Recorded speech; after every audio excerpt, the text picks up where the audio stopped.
Ready to make a real impact every day? Join the Active Day Home Care team and help clients maintain their independence in the comfort of their own homes. Make a difference in someone's life as you provide essential daily assistance and protect their health and happiness. Earn up to $20 an hour and enjoy additional perks like optional daily pay, 401k, paid time off, ongoing educational training, and more. Join a team that values care, compassion, and your professional growth. Visit activeday.com to apply. Hello, gunfighters.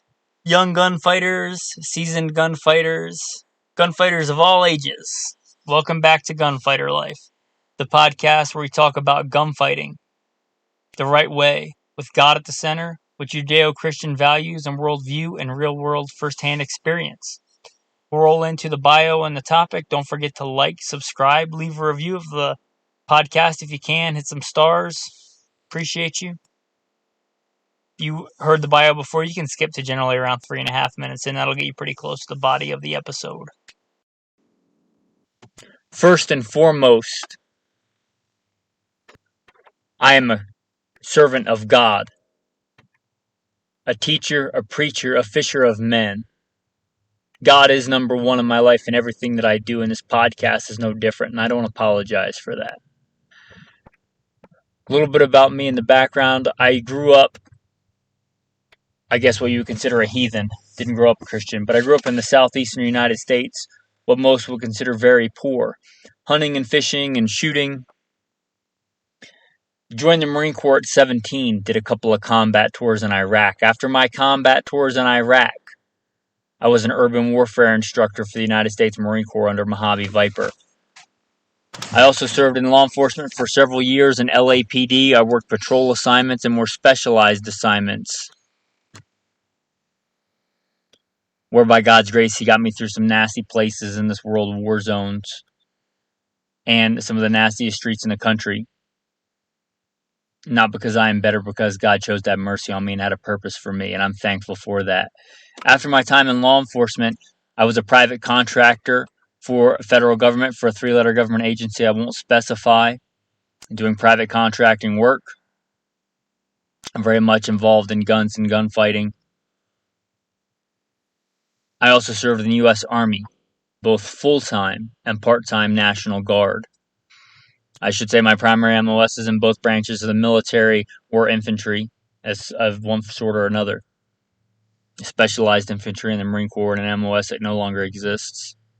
I started competition shooting even before I joined the Marine Corps at 17. I won my first gold medal even before I joined the Marine Corps at 17. I've been blessed by God with the talents He's given me to win more shooting competitions than I can remember. I've won most of my competitions in rifle and pistol, but I've also competed in archery and shotgun and even muzzleloader, knife throwing, hatchet throwing. I've competed in all that. I've also been a professional big game hunter and guide. Like I said, I grew up hunting and fishing and shooting. I've done it to put meat on the table because I like to put food on the table with the talents God's given me. I don't apologize for that. I've done it as a professional hunter and guide. I've slain all manner of beast and guided for all manner of beast. Bear and wolf and elk and deer, mule deer, whitetail deer. I've slain ram and fallow deer and countless animals. And I don't apologize for that either.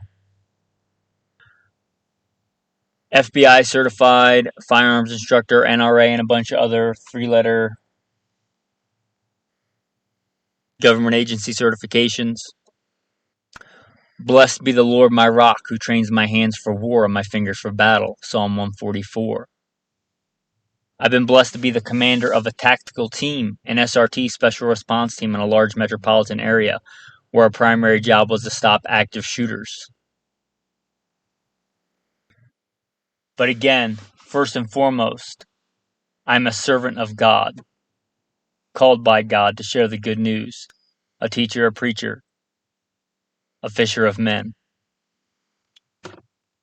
With that, we will roll into the day's topic. So let's talk about a forgotten aspect of firearms training. And I think this has been forgotten since, World War II, and that is training with the .22 long rifle. It seems like a lot of times the gunfighters that we look up to have a military law enforcement background, and that's makes sense. That's an obvious choice. But a lot of times we think that is the best way or the only way. But I don't think a lot of people that are in military and law enforcement understand that most of the innovation and things that come into the military and law enforcement world don't come from the military and law enforcement to the civilian side. They actually generally go the other way. They go from civilian things, competition shooting things, and get adopted by military and law enforcement. Just a few easy examples. Years ago, it was real common in 3-gun competition shooting to have your magnified optic with a piggybacked red dot sight on top. And then you saw military law enforcement adopt that. It didn't go vice versa. And then for a long time, they found out that the low power variable optics were better. Your 1-4s, 1-6s, 1-8s. That was around a long time in competition shooting. And it allowed people to shoot close-up targets very fast and far-away targets very accurately. And now you see the military just now this year adopting that in the Tango 6. That's the way that it generally goes. Most of the modern pistol shooting techniques that we have today, getting away from the Weaver stance and things like that, those come from civilian marksmanship training. And I think since a lot of the people we look up to today haven't ever trained on a .22 long rifle, they don't see the value in it like they should. Even me, when I was the commander of a tactical team, I think I persuaded 1 or 2 other people, but I don't know that anybody else that was actively doing it or doing most of their training after dry firing with the .22. There was a time not that long ago when our military, the German military, and many other militaries trained with .22s to get good, to be good at gunfighting. And we've kind of gotten away from that, and I think because the military has and law enforcement has, that a lot of the civilian world doesn't really see it as valuable as it should be or could be. Here's the thing about the fundamentals of marksmanship. The fundamentals are the same. That's one of the big reasons I'm always harping on dry firing and saying that dry firing is more important than live firing. Dry firing is more important than live firing. You can do almost everything you can do live fire in dry fire, and some things you can do better than live fire because you're not distracted by the actual gun going off. I will concede, however, there are a few things that you will get better in actually firing a live round. And the vast majority of those, not all, but the vast majority, can be done with a .22. And the 2 big advantages of the .22, number 1 is lower cost. If I'm practicing my draw at 3 yards or 5 yards or 7 yards, getting the gun out and firing a shot accurately at the center of the target at a certain distance in a certain amount of time, especially if it's one shot, if I can do that for, 8 cents a round versus 50 cents a round, why wouldn't I do that? If I can get in, 5-to-1 reps for the same dollar, why would I not do that? The skills, the training is the same, provided you have, a similar platform to what you're shooting. And I guess I'll get into that a little bit more later. But if you can get in much more practice for the same cost, why wouldn't you do that? The other big advantage, and there are other advantages, but the other big advantage I see is there is less recoil and less report, which you might think is a disadvantage. But unless you're working on recoil control, I think just like dry fire, it can be an advantage because it lets you focus more on what you're doing. You can actually see the sights moving. You can actually follow the target faster. One of the things from going to, your basic shooter to a good gunfighter, being fast and accurate, is keeping your eyes open and tracking that sight, watching it move up and down, watching the gun do all the things that it's going to do. And you can learn that easier and faster on a .22. The report, the recoil, whatever you want to call it, is not as fast, is not as violent as it is on most other guns. So that's a big advantage. So I think those two right there are reason enough that if you want to be a better gunfighter, if you want to be a better shooter, if you want to be a master of your craft, whether it's rifle or handgun, a 22 is a great, fantastic choice for that. It helps you master the fundamentals. If you master the fundamentals on a 22, it's a very easy transition to master them on a 9mm or master them on a 308 or whatever the platform is. And it's not unobtainable. Even the last time I was at Walmart, I saw bricks of 400 or 500 rounds, whatever they were, for a reasonable price. Especially now when the cost of ammo has skyrocketed. I remember not too long ago, which seems like a long time ago, but pre-COVID, which was only, 2 years ago, 2.5 years ago, I was buying premium 9mm Speer Lawman 147 for, I think, $189 per 1,000 rounds. Well, those days are gone. But even still, back then, I could get, a brick of 22 for, less than $20. And like I said, if I'm just practicing my draw at 3 yards or 5 yards or 7 yards, why wouldn't I do it with the 22 after I had practiced my dry firing? Why wouldn't I do that? There's so much advantage. I can buy a brick of 22 and do a ton of practicing for $20. If you get a smooth, fast draw with a 22 at 7 yards, unless you're something really weird going on with your transition to your primary gun, there's no reason you can't have very similar speed and draw and everything else with your 9mm at that distance.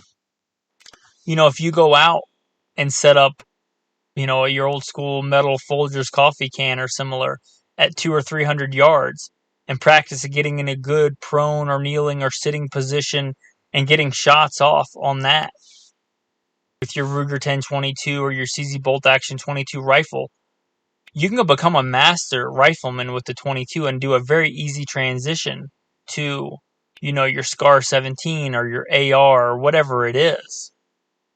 There's a reason that the military used to do training with the 22, and I don't know why they got away from it. Probably just easy inventory. Probably just there was a time when most young American men were gun people, understood guns and understood the value of a 22. But I think as we transitioned, and this is just me pontificating, as we transitioned from a more rural and agrarian and hunting and fishing society to a more urban society where the average person didn't grow up shooting and hunting, that was kind of forgotten knowledge. So maybe as this tribe of gunfighter life, maybe we need to bring that back. So I'd encourage you, if you haven't ever trained with a 22 handgun or 22 rifle as a good training tool, maybe look into that. Maybe, instead of buying that next, super fancy Daniel Defense AR, and there's nothing wrong with that, they're great guns, or the next, polymer striker fired 9mm handgun. If you don't have a 22 that's analogous to your common platform that you train on, whether it's rifle or pistol or both, maybe look at that as your next purchase. They also have some other good applications other than that. Obviously hunting small game, it's fantastic. Teaching new shooters. If you are going to take a new shooter out, I think by far the best way to do that, to get them firing their first live rounds, is with a 22. So they have a lot of real advantages. If you're doing something like some kind of exodus, whether voluntary, going on a long hike, or forced, and you have to evacuate, bug out, the 22 lets you carry a lot of rounds for a little bit of weight. I can get 2 bricks of ammo, which is 1,000 rounds, and put them in my cargo pockets and walk around. I'm hard pressed to carry 1,000 rounds of any other kind of ammo, even 223, which is probably your next, lightest ammo. Probably not carrying 1,000 rounds of that, plus my water, plus my food, plus my medical supplies and everything else. But you can easily carry 1,000 rounds of 22, and that would last you pretty much your entire adult life if you were judicious about it.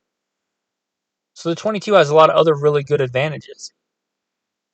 Another minor advantage, they still can be loud in a handgun, but they're generally quieter than your center fire rounds, so you may be able to practice with them, granted that it's still legal, and not get complaints like you would with a very loud center fire rifle like an AR, especially a short barreled AR, 16 inches or less. 22s are loud, but they're nowhere near as loud. So if you're right on that fringe where you want to go out and practice but don't want to have to drive quite as far and bother your neighbors, the 22 has a real advantage there. And since they're fairly easy to find subsonic ammo for, if you're going to suppress them, then they really lend themselves to that as well. In general, you can spend a lot of money on a 22 on like a nice Volk Warson or something. You can spend as much as you're going to spend on a centerfire, common centerfire guns. But in general, you can get a pretty good training aid for quite a bit less than your centerfire counterpart. So that's another big cost-saving advantage. Generally, let's say you're going to do most of your shooting in defense with a Smith & Wesson M&P. You can get a Smith & Wesson M&P 22 for not a lot of money, and the ammo's cheaper. So generally their counterparts in the 22 world are quite a bit less expensive because they don't have the pressures and the, I guess, stress on the working parts that a bigger centerfire gun would have. Also, since a lot of times they have fixed barrels or a simple blowback in a rifle or a handgun, they're extremely accurate, generally much more so than their centerfire counterparts. Again, if you want to master the fundamentals, if you want to be a master of your craft, if you can't shoot great with a 22, you probably can't shoot great with anything else either. So for all these reasons, I'd really want you to consider something I think has been forgotten a little bit by our military and law enforcement leading the gunfighting world and industry. We have made great leaps and advancements in gunfighting and technology and gear since the war on terror, since I joined the Marine Corps in 2001. The gear that we had back then and the gear that we have today is almost in a different league. But let's not forget the things that made Americans great marksmen, and one of those things is the 22 long rifle. It has a lot of advantages. Don't think that if you go out for a training session, you're somehow getting not as good training if you're training with a 22, or it's not as good for mastering a craft. I think I've stated a pretty clear case of why it is as good or better for training. I'm not saying you should never shoot with a centerfire handgun. I'm not saying that at all. You definitely should. But I think you could probably do the majority of your practice. I certainly do the majority of my practice dry fire, and then after that with a 22, and then after that with my actual centerfire handgun. If you work for an agency or something that supplies all the training you could ever want and all the trigger time you could ever want and buys all the 9mm or 223 ammo you could ever want, and you get as much training as you want, maybe then this doesn't apply. But if you're anything other than that, I think you could have some real advantage with a 22 long rifle. With that, guys, I want to say thanks for listening to Gunfighter Life. If you like this podcast, you may like a few others. The Alpha Male podcast, where we talk about being an alpha male and what that means in today's society, and to do it without apology. And if you care about the important stuff, check out Simple Man Sermons, the preachings of a simple man called by God to share the good news of Jesus Christ. Now, if you want to check those out, your one-stop shop is goodshepherdtraining.com. Also, if you want to check out some pictures, you're a more visual person, you want to contact me, or you want to support the podcast, because these are free to listen to, but sadly, they're not free to produce and put out. There's web hosting, there's servers, there's all manner of things that have to get paid for. And thanks to the support of patrons, they make that possible. If you want to support this message, if you think it's worth a fraction of the cost of a box of ammo, even of 22 ammo, please go to goodshepherdtraining.com. There's a Patreon link right there. You can just click it if you want to support. If you do, and if not, don't. And don't feel guilty about it. My God supplies all my needs. Again, that's goodshepherdtraining.com. You'll see the other podcasts on there and the link for Patreon. And to all the patrons that support, I am very humbled that anybody listens and supports. So my tactical tip for the day, and I guess an update for the tribe. I actually just got out of the hospital today, I guess. I had a pretty severe injury. I had a cut, puncture in my femoral artery. And I very easily, if it wasn't for the grace of God, could have died. I trust God. He can take me anytime, and I'm thankful for every day that He gives me. But I could have easily bled out with a puncture, tear, whatever in my femoral artery from a pretty bad accident. The tactical tip for the day that I've been doing for a lot of years is write your blood type on your shoes or on your boots. Somewhere where a lot of times, especially if you get hurt in the leg, they're going to check out your boots or whatever. So write your blood type on the back of your boots or somewhere big on your boots that your pants normally cover. Now, I lost quite a bit of blood and I was in and out of consciousness. And I remember telling them my blood type, but if you can't, it's another good way, another good tactical tip. So write that blood type on your shoe, on your boot. With that, guys, I'm going to say thanks for listening and have a blessed day. Postscript. I figured I would talk about a little bit about my favorite 22s and ones that I have a lot of experience with. One of my favorites was given to me actually by one of my very best friends who has since passed away. But I still have that gun and I still train with it a lot. And that is a Smith & Wesson M&P 22. It's pretty much a 1-to-1 for the Smith & Wesson M&P, which I have done the vast majority of competitions and winning of competitions by God's grace with that platform. And I think that's why he gave me that. And I have run the crap out of it. I have broken it many times and sent it back to Smith & Wesson and had it fixed many times. It has, I don't know how many rounds through it. It is a great gun. And if you are familiar with the M&P platform or the 1911, I find it a very smooth transition from 1911 to M&P. I find the grips very similar. I find the pointing of it very similar. So if you like either one of those platforms, I think those are fantastic. My other favorite one is the Ruger Mark IV. Now, the Ruger Mark II, 3, or 4 are all great. If you're looking at the more traditional ones, they kind of have a weird grip angle. So if you're looking at something other than for pure marksmanship fundamentals, if you want an easy transition to what I would consider a more defensive working man's gun, you may look at the Ruger 2245s, which is what I have had for quite a while and run. They are fantastic. If you're getting a new one, a lot of times I'll say get a used gun to save the money, but since the Ruger Mark IV is quite a bit newer, get a Mark IV. You will thank me if you've ever cleaned a Mark III or Mark II or Mark I.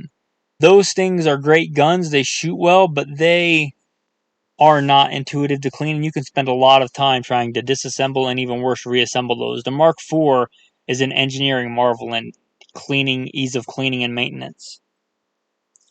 So I really like those. Also, I should mention that if you are more into concealed carry and most of your handgun stuff is for a smaller gun, the Smith & Wesson M&P Compact 22 is probably more analogous to the Smith & Wesson Shield, which is a great carry gun. Obviously, well, not obviously, maybe, but if you're familiar with Glock and you love Glocks, you know the Glock recently came out with the 22 trainer handgun, but I would honestly tell you to not get that. They've had some issues, and Tactical Solutions makes fantastic 22 products, and they have for years made a 22 conversion for the Glocks. So if you can go that route, I would recommend that over the Glock. You can keep your exact same Glock, exact same frame and trigger pull, and get that conversion kit. So I'd really recommend those. My go-to loads for the 22 long rifle for training are the CCIs. I really like the CCI mini mags for handguns. The hotter loads tend to run better in handguns because they have more pressure. Especially if I'm doing it for training, I'm going to run them a lot and get the handgun very dirty without cleaning it. And that extra power generally helps them cycle better. So the CCI mini mags, I like the solids. I mean, if you can only find the hollow points, that's great. Kind of unnecessary, but those are great. They also make the CCI clean, which I really like, which are polymer coated, which tend to really actually keep the gun clean. I really like those polymer coated rounds. I would say to stay away from, unless you're really a stickler for cleaning, the just straight lead rounds without any kind of copper coating or polymer coating. I have shot so much that my barrel has gotten so leaded that it literally strips the bullets into pieces when they come out of the end of the barrel. I have seen that with lead rounds. I've never seen that with copper jacketed rounds in a 22. So if you're looking for some advice on getting started or maybe progressing in the 22 training world, that would be some. Again, thanks and have a blessed day.